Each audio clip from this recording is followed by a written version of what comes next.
With 6 COVID-19 vaccines secured by the EU, attention is starting to turn to the challenge of distributing the shots, including the question of who should be vaccinated first. Well, one study gives an unexpected answer that young people and essential workers should be first in line. Well, for more on this, we're joined by Jorge Rodríguez, the author of the study.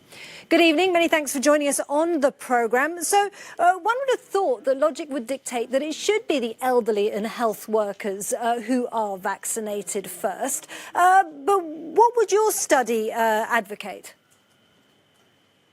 Yeah, thank you. Thank you for having me. Yes, it was actually a surprise when we ran the simulations initially. But now when we were investigating the reasons behind it, it starts making sense. And we actually found a preliminary work, previous work, 2 hours in 2009, which was suggesting the same thing.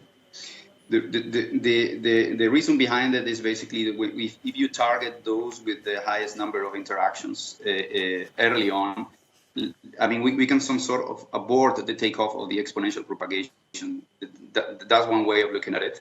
And in that way, I think this is why we might be able to achieve a lower number of final fatalities. OK, but then can you just talk us through, in simple terms, how you crunch this data to come to what ultimately are life and death decisions? I mean, this is one more model of many models that have been developed for multiple purposes during the COVID outbreak. Right? This is an additional work, and basically is primarily another point of view that we hope it could be considered in the decision making.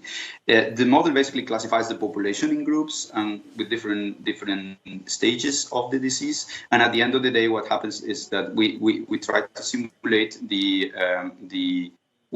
progression on the disease and so on, and that's basically what we attempt to do, is to look at what is the best sequence of vaccination that we can achieve the lowest number of fatalities. We basically run multiple simulations with different parameters, and we get numerical outputs. The numerical outputs, of course, depend a lot on the parameters we put in, right?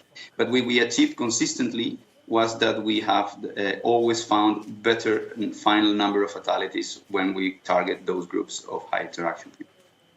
OK, now a lot has been said, obviously, especially in Europe with the Swedish model, about herd immunity. Now, this obviously really comes into play when we talk about vaccines. So what percentage of the population needs to be vaccinated if some sort of herd immunity is going to be established? Well, I think that's an epidemiology question. The way I look at it is like we are kind of in a race. So we can get immunity in two possible ways, right? We can get immunity by getting the disease or by getting the vaccine. If we become immune because we got the disease, this is going to cost a lot of lives along the way, right? So we are racing that curve. If we can have our vaccination curve to act on the other curve such that we can slow that down, we will win the race by much more. And this is the way I look at that until we reach that point of herd immunity. I believe Europe is going to have lots of vaccines, and at the end it's going to be a decision on how to organize who gets them first, but eventually I'm assuming we will all get them. OK, some very important calculations taking place there. Well, many thanks, Jorge Rodríguez, for joining us.